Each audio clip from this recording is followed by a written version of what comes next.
প্রতিটা রুহু, প্রতিটা মানুষ মালাকুল মাউতকে দেখতে পায়। আপনিও দেখবেন, আমিও দেখব।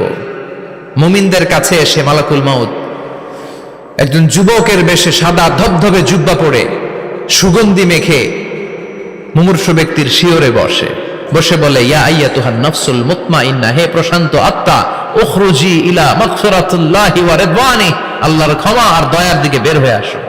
বলা মাত্রই মুমিনের আত্মাটা স্মুথলি বের হয়ে আসে। কাফান মিন আকফানিল জান্নাহ, হানুত মিন হানুতিল জান্নাহ, জান্নাত থেকে আনা সুগন্ধি কাফনের মধ্যে পেঁচিয়ে তিনি রূহটাকে নিয়ে ইল্লিনে চলে যায়। সরাসরি দেখে মালাকুল মাউতকে। আর যারা ইসলাম বিরোধী, কোরআন বিরোধী, তাদের সামনে এসে মালাকুল মাউত ত্রাস সৃষ্টি করে। আগে ধমক। হাইওয়েতে মাঝে মাঝে ডাকাতি হয় না?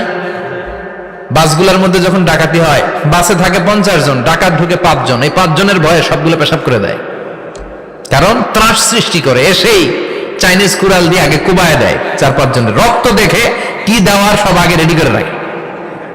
মালাকুল মাউত এসে কাফের, নাস্তিক, মুশরিকদের সামনে সেরকম একটা ত্রাস সৃষ্টি করে। ভয়ে লোকটা কাঁপতে থাকে। ওর কাছে ভদ্র ভাষায় কথা বলে না, সুন্দর জামা পরে আসে না, কালো কুচকুচে চেহারা, ভয়ঙ্কর একটা রূপ নিয়ে, আকৃতি নিয়ে ইসলাম বিরোধীদের মাথার সামনে আসে। দুর্গন্ধযুক্ত চেহারার দেহ নিয়ে ধমক দিয়ে বলে, ও পাপাত্তা, ইয়া আইয়াতুহান নাফসুল খাবিসা উখরুজি ইলা গাদাবিল্লাহ, হে পাপাত্তা, আল্লাহর রাগ, ক্রোধ আর গজবের দিকে বের হয়ে আয়। মুমিনের আত্মা বলার সাথে সাথে যেমনি মুমিনের দেহ থেকে বের হয়ে জান্নাতি কাফনের ভেতরে ঢুকে, কাফেরদের আত্মাও কি এরকম তাড়াতাড়ি বেরোতে চায় নাকি? কাফেরদের আত্মা বেরোতে চায় না। ডানে দৌড়, বায়ে দৌড়, সামনে দৌড়, পেছনে দৌড়, আহা, দৌড়াদৌড়ি করে। মালাকুল মাউত এটাকে টেনে হিচড়ে, একটা জীবিত ছাগলকে জবাই না করে তার চামড়া উল্টার দিকে টেনে হিচড়ে বের করলে ছাগলটা যত কষ্ট পায়, এর চেয়ে কমসে কম 70 গুণ বেশি কষ্ট দিয়ে কাফের, মুশরিক আর গাদ্দারদের রূহ কবজ করা হয়। আল্লাহ এই পরিস্থিতি থেকে তুমি আমাদের বাঁচাও। মুমিনদের রূহ যেমনি কবজ হয়, ওইভাবে রূহ কবজের ব্যবস্থা করে দিও। ঈমানের মৃত্যু নসিব করে দিও, শাহিদি মৃত্যু নসিব করে দিও। আমাকে শহীদ করে সেই মিছিলে শামিল করে নিও, যে মিছিলের নেতা মীর হামজা, খোবায়েবে খাব্বাব, আল্লাহর কাছে ছিল অতি প্রিয়, শামিল করে নিও। আমাকে শহীদ করে সেই মিছিলে শামিল করে নিও। পড়েন আমিন। আর জোরে পড়েন আমিন। তার মানে বিমান দুর্ঘটনায় হোক, কিংবা লঞ্চ ডুবিতে হোক, কিংবা আগুনে পড়ে হোক, কিংবা আত্মঘাতী হামলায় হোক, যে যেখানেই মারা যায়, কবরের 3টা প্রশ্ন তার জন্য আছে না নাই? ইসলাম বিরোধীদের জন্য প্রশ্ন 3টা, আপনারা যারা মুমিন তাদের জন্য 4টা, আপনাদের জন্য একটা বেশি। আলহামদুলিল্লাহ কোন? কবরে এসে প্রথম প্রশ্ন করবে মুনকার নাকির যখন চলে আসবে, 40 কদম যখন আত্মীয় স্বজনরা লাশটাকে কবরের মধ্যে দিয়ে 40 কদম চলে যায়, তখনই ফেরেশতা চলে আসে। আহা, শেষ, সব শেষ। এসে পরীক্ষা শুরু। মার রব্বুক, তোর রবের নাম কি? চিল্লায় বলেন, আমাদের রবের নাম কি? আমরা বলবো রব্বি আল্লাহ, আল্লাহ আমারে রব। দমে দমে তনু মনে তারি অনুভব। পড়েন, আল্লাহ আমারে রব। তোমার দুনিয়াতে আমি যেদিকে তাকাই, অথই নিয়ামতে ডুবে আছি সবাই। পাখপাখালির গানে শুনি তাসবিহ কল রব, তাসবিহ কল রব, আল্লাহ আমারে রব। প্রথম প্রশ্ন, তোমার রব কে? আমরা বলবো আমাদের রব আল্লাহ।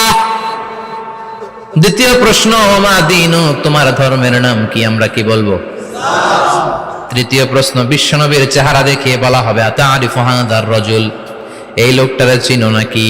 আমরা বলবো চিনি, আমাদের প্রাণের নবী, ঠিক কি না?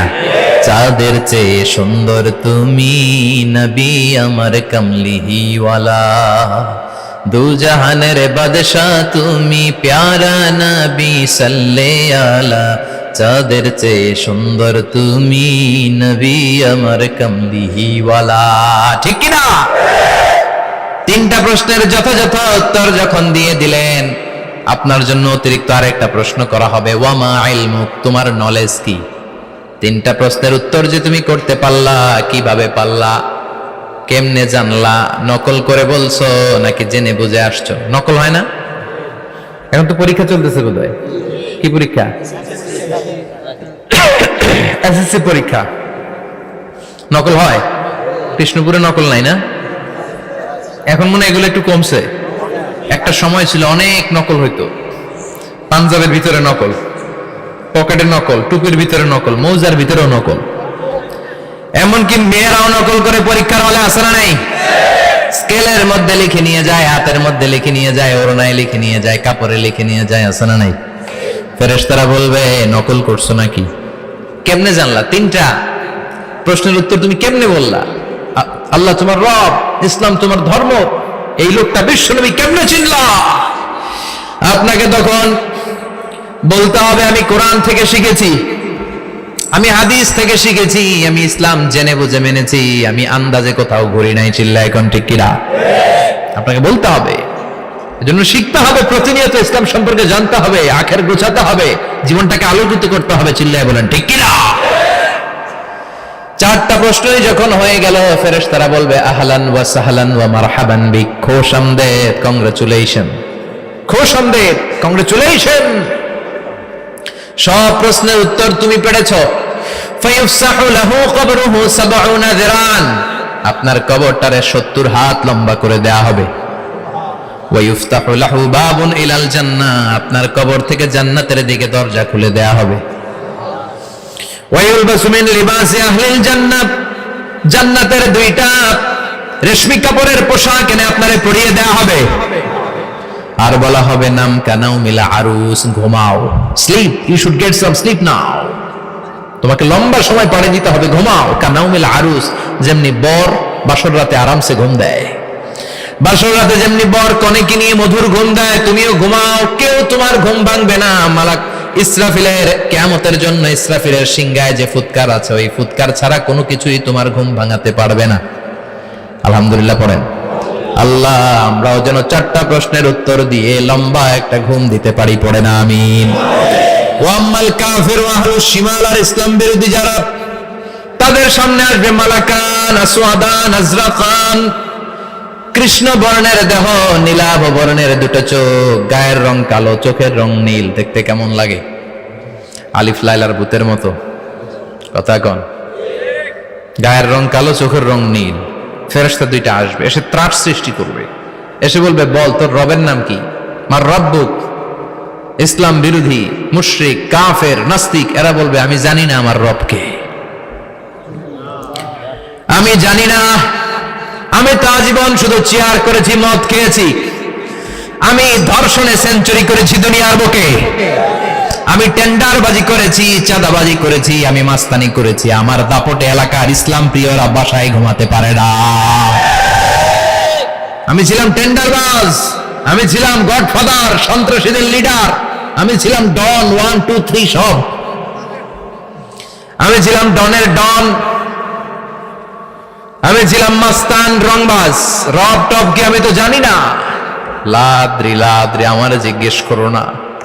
আবার প্রশ্ন করা হবে ওয়ামা দীনুক, তোর ধর্মের নাম কি? বলবে লা আদরি, আমার কোনো ধর্ম নাই, আমার কোনো ধর্ম নাই, আমি শুধু মৌজ মাস্তিতে ছিলাম, আমি আনন্দ ফুর্তি করেছি, ইসলাম নিয়ে আমার মাথা ব্যথা ছিল না, আজীবন ইসলামরে আমি বাস দিয়েছি। চিল্লায় বলেন ঠিক কিনা?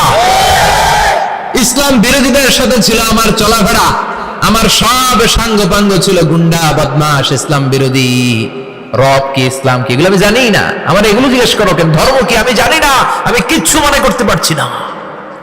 3 নাম্বার প্রশ্ন করা হবে আচ্ছা আরিফু হাদার রাজুল, দেখো তো এই লোকটারে চিনো কিনা? কয় না, চিনি না, তবে মনে হয় এই লোকটারে দুনিয়ার বুকে আমি গালি দিতাম, এই লোকটার বিরোধিতা করতাম, ব্লগের মধ্যে এই লোকটার ব্যাপারে কুৎসা রটনা করতাম, এই লোকটার কার্টুন বানিয়ে আমি হিংসা ছড়িয়ে দিতাম, এই লোকটার ব্যাপারে আমি এলাকার মধ্যে অপপ্রচার চালাতাম।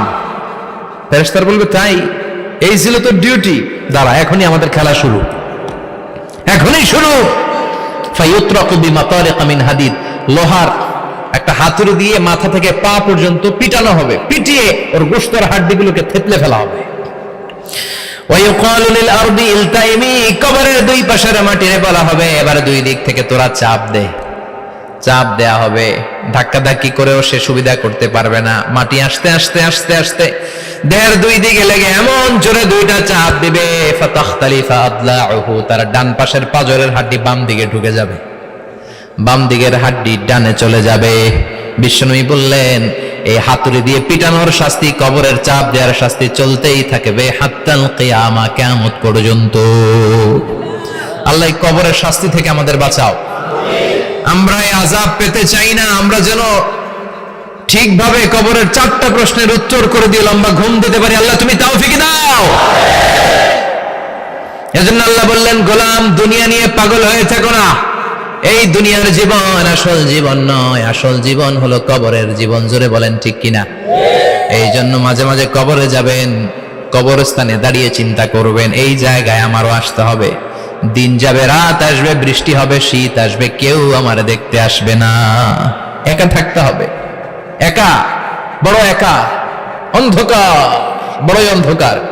ওই কবরের জীবনের সামান গোছানোর দরকার আছে না নাই? ওই কবরে সুখে শান্তিতে থাকতে চাইলে নামাজ পড়ার দরকার আছে না নাই?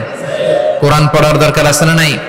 ছেলে মেয়েগুলোরে মানুষের মতো মানুষ করার দরকার আছে না নাই?